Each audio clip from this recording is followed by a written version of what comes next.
শেষ যুগের এক ভয়ঙ্কর ফিতনা, দাজ্জালের ফিতনা। অনেক বছর আগে পৃথিবী ধীরে ধীরে বদলে যেতে শুরু করল। মানুষের অন্তর থেকে ঈমান কমে যাচ্ছিল। মিথ্যা, জুলুম, অন্যায় আর লোভ চারদিকে ছড়িয়ে পড়েছিল। মানুষ দুনিয়ার চাকচিক্যে এতটাই ডুবে গিয়েছিল যে আল্লাহকে স্মরণ করার সময়ও যেন কারো ছিল না।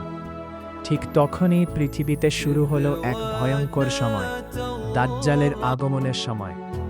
একটি ছোট্ট গ্রামের যুবক ছিল, তার নাম ইয়াহিয়া। সে ছিল সাধারণ একজন মুসলিম যুবক। 5 ওয়াক্ত নামাজ পড়ত, কুরআন তিলাওয়াত করত এবং মানুষের উপকার করত।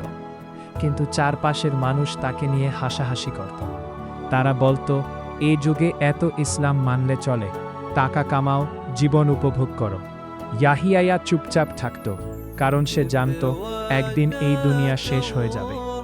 এক রাতে গ্রামের মসজিদের ইমাম সবাইকে বললেন, হে মানুষ, রাসূল আলাইহিসসালাম আমাদের সতর্ক করেছেন, দাজ্জাল আসবে। সে মানুষের ঈমান কেড়ে নিতে চাইবে। তার এক চোখ অন্ধ হবে আর কপালে লেখা থাকবে কাফির। কিন্তু সবাই তা পড়তে পারবে না, শুধু প্রকৃত মুমিনরা বুঝতে পারবে। মানুষ ভয় পেলেও খুব কম লোকই কথাগুলো গুরুত্ব দিল। কয়েক মাস পর পৃথিবীতে ভয়াবহ দুর্ভিক্ষ শুরু হলো।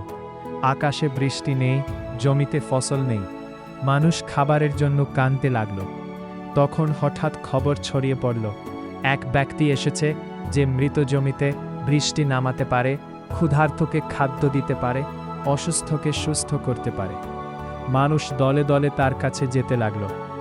একদিন ইয়াহিয়ার বন্ধু এসে বলল, চলো, সেই মহান ব্যক্তি এসেছে। সবাই বলছে সে আল্লাহর প্রেরিত। ইয়াহিয়ার বুক কেঁপে উঠল। সে মনে করল রাসূল আলাইহিসসালামের হাদিস।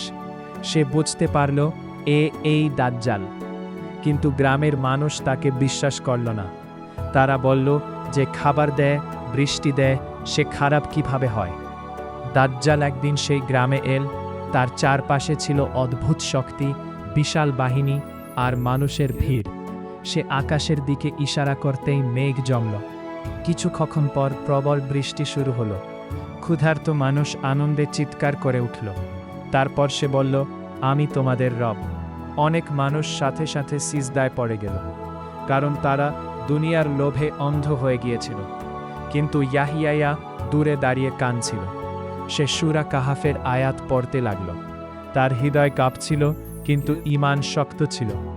দাজ্জাল তাকে ডেকে বলল, তুমি কি আমাকে মানো না? ইয়াহিয়া দৃঢ় কণ্ঠে বলল, তুমি মিথ্যাবাদী। তুমি সেই দাজ্জাল যার কথা আমাদের নবী আলাইহিসসালাম বলেছেন। চারপাশের মানুষ অবাক হয়ে গেল। কেউ এত সাহস করে দাজ্জালের সামনে কথা বলেনি। দাজ্জাল রাগে আগুন হয়ে গেল। সে লোকদের আদেশ দিল ইয়াহিয়াকে ধরে আনতে। তারপর বলল, দেখো, আমি তাকে হত্যা করে আবার জীবিত করব। মানুষ আতঙ্কে তাকিয়ে রইল। দাজ্জাল তার ভয়ঙ্কর শক্তি দিয়ে ইয়াহিয়াকে হত্যা করল, তারপর আবার জীবিত করল। কিন্তু জীবিত হওয়ার পর ইয়াহিয়া আরও জোরে চিৎকার করে বলল, এখন আমি আরও নিশ্চিত তুমি দাজ্জাল। এই কথা শুনে মুমিনদের অন্তরে সাহস জন্ম নিল। তারা বুঝতে পারল, সত্যি কখনো মিথ্যার কাছে হার মানে না। ঠিক তখন পৃথিবীর আকাশে এক অলৌকিক ঘটনা ঘটল। সাদা আলোয় আকাশ ভরে গেল। মানুষ ভয়ে কাঁপতে লাগল, কারণ আসমান থেকে অবতরণ করলেন ঈসা আলাইহিসসালাম। তিনি দামেস্কের সাদা মিনারের কাছে অবতরণ করলেন। তার মুখমণ্ডল ছিল চাঁদের মতো উজ্জ্বল। তিনি মুসলিমদের নেতৃত্ব দিলেন এবং দাজ্জালের বিরুদ্ধে রওনা হলেন। দাজ্জাল তখন ভয় পালাতে লাগল। পৃথিবী কাঁপতে লাগল। অবশেষে এক স্থানে লুদ, সেখানে ঈসা আলাইহিসসালাম দাজ্জালকে বিরুদ্ধে করলেন। দুনিয়ার মানুষ তখন বুঝতে পারল, মিথ্যার শক্তি যত বড়ই হোক, সত্যের সামনে তা টিকে থাকতে পারে না।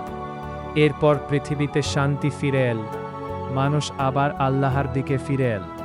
মসজিদগুলো ভরে উঠল নামাজে, কুরআনের তিলাওয়াতে। আর ইয়াহিয়ার গল্প মানুষ যুগের পর যুগ মনে রাখল। এক যুবক যে পুরো পৃথিবীর ভয়ঙ্কর ফিতনার সামনে দাঁড়িয়েও নিজের ঈমান হারায়নি। এই কাহিনী শিক্ষা হলো, দুনিয়ার লোভ, মিথ্যা শক্তি আর ভয় যেন কখনো আমাদের ঈমান নষ্ট না করে, কারণ শেষ পর্যন্ত বিজয় সবসময় সত্যেরই হয়।